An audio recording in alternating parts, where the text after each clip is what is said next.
Hi everyone, this is Nikita Ved and in this video we'll continue with the technique JIT. हमने JIT के अंदर बहुत सारे topics देखे पिछले वीडियो में.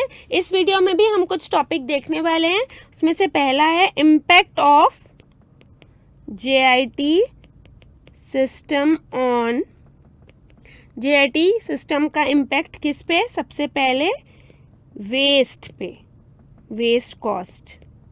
राइट, वेस्ट पे इसका इम्पैक्ट क्या है कि it eliminates all kind of waste, kinds of waste. चाहे वेस्ट टाइम हो या मटेरियल हो या लेबर हो, ये सारे वेस्ट क्या करता है? एलिमिनेट करता है. डिफेक्ट हो, ऑब्सोलेट इन्वेंट्री हो, रीवर्क हो, ये सारी चीज़ें क्या करता है? एलिमिनेट करता है. राइट. सो JIT का सिस्टम वेस्ट कॉस्ट पे क्या है कि ये एलिमिनेट करता है वेस्ट कॉस्ट. चाहे टाइम हो, मटेरियल हो, लेबर हो, डिफेक्ट हो, रिवर्क हो, ऑब्सोलेट इन्वेंट्री हो, ये सब एलिमिनेट करता है. Then overhead cost. Overhead cost भी ये कम करता है. जैसे क्या, कौन कौन सी ओवरहेड कॉस्ट मैम? हैंडलिंग. देखिए, मटेरियल हैंडलिंग आपको बताया भी था कि आपको एक क्या करना चाहिए? मैन्युफैक्चरिंग सेल बना देना चाहिए. ऐसा नहीं कि एक प्रोसेस यहाँ एक कहीं और. तो अगर पास पास में प्रोसेस होगी तो क्या होगा कि मटेरियल हैंडलिंग का कॉस्ट कम होगा. Material handling is a overhead cost. Right. Then inspection. Inspection cost कैसे बच रही है कि देखिए, आप इंस्पेक्शन नहीं कर रहे रॉ मटेरियल का, सीधे सप्लायर कहाँ प्रोडक्शन फ्लोर पे एग्जैक्ट डेट और टाइम पे रॉ मटेरियल डिलीवर कर रहा है, तो आपका इंस्पेक्शन कॉस्ट भी सेव हो रहा है. ये भी एक ओवरहेड कॉस्ट है. और क्या? Warehouse cost. आपको इन्वेंट्री मेंटेन नहीं करनी है तो वेयर हाउस के जो भी कॉस्ट है, रेंट, इलेक्ट्रिसिटी, जो भी फिक्स कॉस्ट है, वहाँ पे जो स्टाफ लगते, अगर वेयर हाउस में इन्वेंट्री होती तो वो सारे वेयर हाउस कॉस्ट क्या है? सेव हो रहे हैं. और warehouse is an overhead cost. Right. Then product price. So basically overhead cost क्या हो रहे हैं? सेव हो रहे हैं. वेस्ट के कॉस्ट क्या? एलिमिनेट हो रहे हैं. Waste cost, overhead cost save हो रहे हैं. हैंडलिंग बोलो, इंस्पेक्शन बोलो, वेयर हाउस कॉस्ट बोलो, सारे ओवरहेड कॉस्ट सेव हो रहे हैं. प्रोडक्ट के प्राइसेस. प्रोडक्ट के प्राइसेस पे क्या इम्पैक्ट पड़ता है? देखिए कि आप क्वालिटी अच्छी मेंटेन कर रहे हैं और आप क्या टाइम पे डिलीवरी दे रहे हैं, ऑन टाइम डिलीवरी दे रहे हैं. तो जो भी कस्टमर सेंसिटिव है इन दो फैक्टर्स के, क्वालिटी और ऑन टाइम डिलीवरी, तो उनको तो आप क्या प्रीमियम पे भी दे सकते हैं, प्रीमियम प्राइस भी उनसे चार्ज कर सकते हैं. लेकिन अगर कस्टमर सेंसिटिव नहीं है इन दो फैक्टर्स को लेके, तो आप प्रीमियम चार्ज नहीं कर सकते. तो JIT सिस्टम का प्रोडक्ट प्राइसेस पे क्या इम्पैक्ट है कि आपके कस्टमर अगर क्वालिटी को और ऑन टाइम डिलीवरी को लेकर सेंसिटिव है तो प्रीमियम चार्ज कर सकते हैं, नहीं तो नहीं. राइट. तो impact of JIT system on waste cost, overhead cost and product prices, ये देखा आपने. Now next will see performance measurement. Performance measurement. Wait a minute.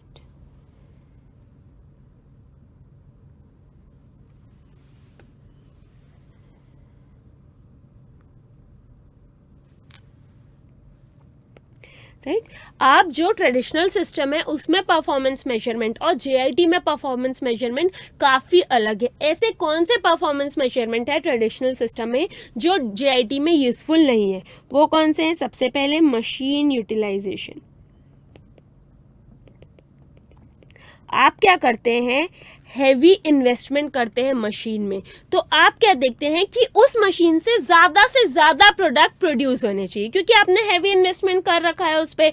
तो उस पर आप चाहेंगे कि ज़्यादा से ज़्यादा प्रोडक्शन हो और क्या इन्वेंट्री पाइल अप हो जाती है, डिमांड हो ना हो, आप प्रोडक्शन करते जाएंगे और इन्वेंट्री पाइल अप हो जाएगी.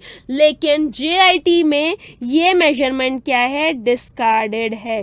क्योंकि पहले तो JIT बोलता है कि आप हैवी इन्वेस्टमेंट मत करिए मशीन में.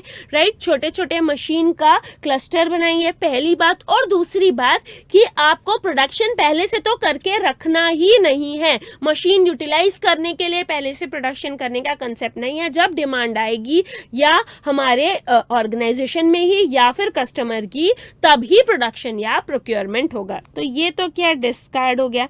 दूसरा, पीस रेट ट्रैकिंग. ये क्या होता है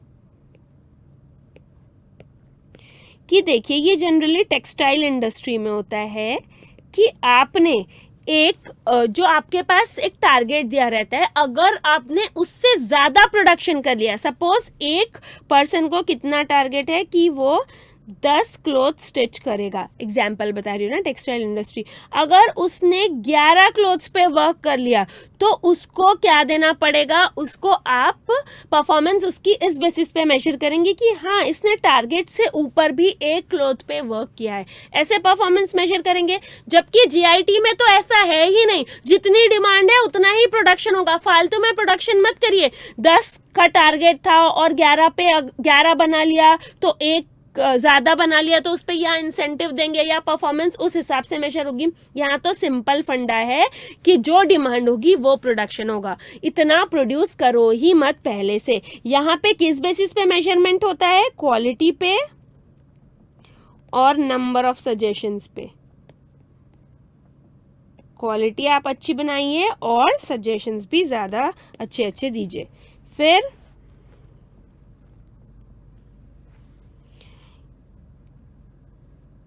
इंस्टॉलिंग, ये देखिए ये कुछ क्या है, परफॉर्मेंस मेजरमेंट टेक्निक है जो ट्रेडिशनली तो फॉलो होती है ट्रेडिशनल सिस्टम में, लेकिन जीआईटी में नहीं होती। डायरेक्ट लेबर इफिशिएंसी ट्रैकिंग,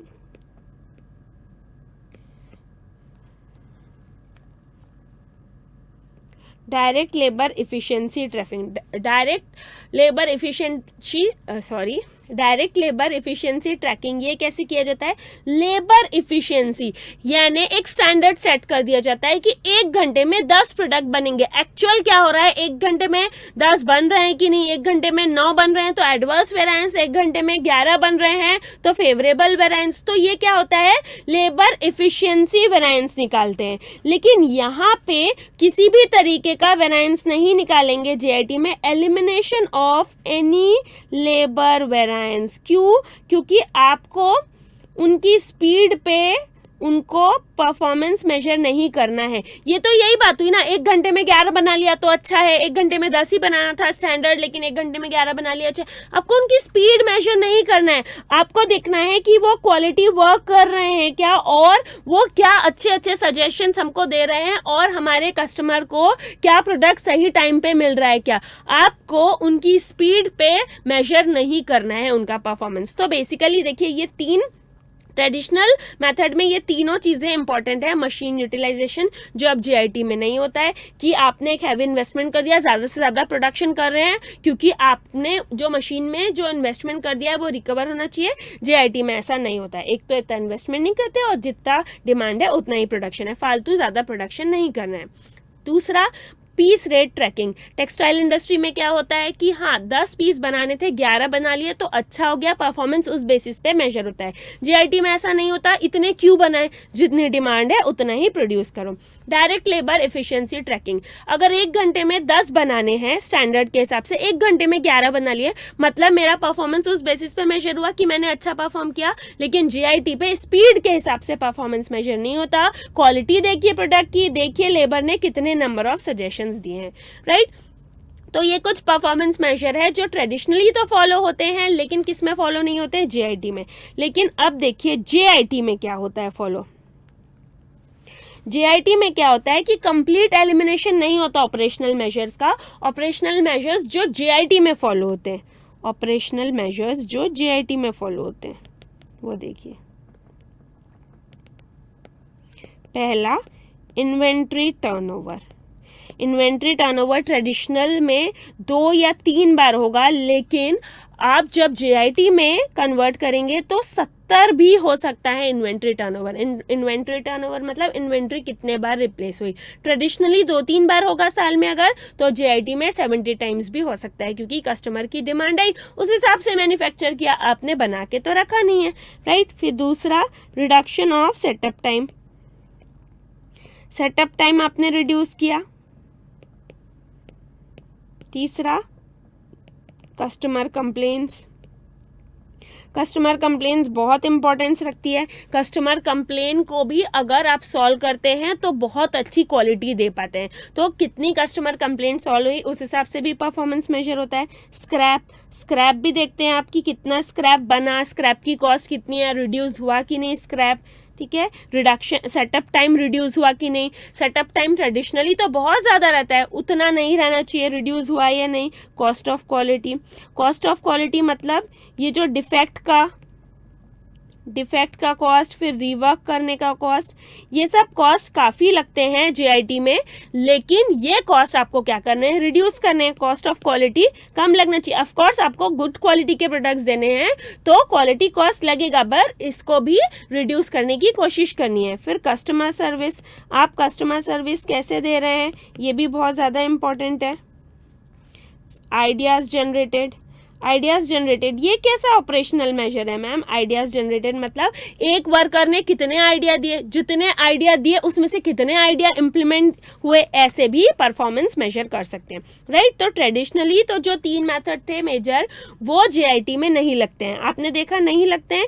लेकिन कौन से परफॉर्मेंस मेजर है, ऑपरेशनल मेजर्स है जो जीआईटी में लगते हैं? इन्वेंट्री टर्नओवर एक तो ट्रेडिशनली 2-3 बार होगा, जीआईटी में ज़्यादा होगा। रिडक्शन ऑफ सेटअप टाइम अगर रिड्यूस होगा तो डिफेक्ट ज़्यादा नहीं होंगे, क्योंकि हमको पहले ही डिफेक्ट पता चल जाएंगे, कस्टमर को जल्दी भी दे पाएंगे आप प्रोडक्ट। तो सेटअप टाइम रिड्यूस करना है, कस्टमर कंप्लेंट्स पे वर्क करना है, स्क्रैप देखना है, स्क्रैप रिड्यूस हुआ क्या है, स्क्रैप की कॉस्ट कितनी है, कॉस्ट ऑफ क्वालिटी रिड्यूस करना है, कस्टमर सर्विस इंप्रूव करनी है। आइडियाज़ जनरेटेड ये कैसे कि एक एम्प्लॉय ने कितने आइडियाज़ दिए, कितने आइडियाज़ उसके इम्प्लीमेंट हुए, जितने आइडियाज़ दिए उसमें से इम्प्लीमेंटेशन का रेशियो कितना है, ये है जीआईटी के ऑपरेशनल मेजर्स, राइट। सो हमने क्या देखा अबाउट परफॉर्मेंस मेजरमेंट? पहले हमने देखा impact of JIT on waste cost, overhead cost and product prices. फिर हमने देखा परफॉर्मेंस मेजरमेंट जो ट्रेडिशनल में फॉलो होते हैं, जीआईटी में नहीं होते, और फिर जो जीआईटी में फॉलो होते हैं, राइट। फिर अब हम क्या देखेंगे, बैक फ्लश कॉस्टिंग।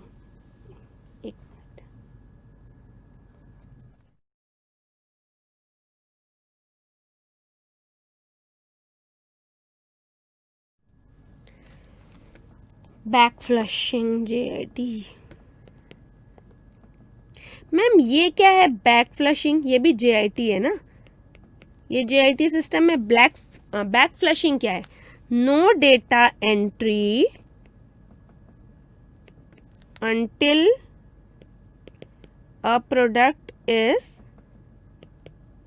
completed। कोई भी डेटा एंट्री नहीं होती जब तक एक प्रोडक्ट कंप्लीट ना हो जाए, राइट। कोई भी डेटा की एंट्री नहीं होगी जब तक a finish product is completed, जब तक एक फिनिश प्रोडक्ट ना बन जाए। जब वो बन जाएंगे तब डेटा की एंट्री होगी, उसको ओपनिंग जो इन्वेंट्री है उससे एडजस्ट कर देंगे प्रोडक्शन को और क्लोजिंग इन्वेंट्री निकालेंगे।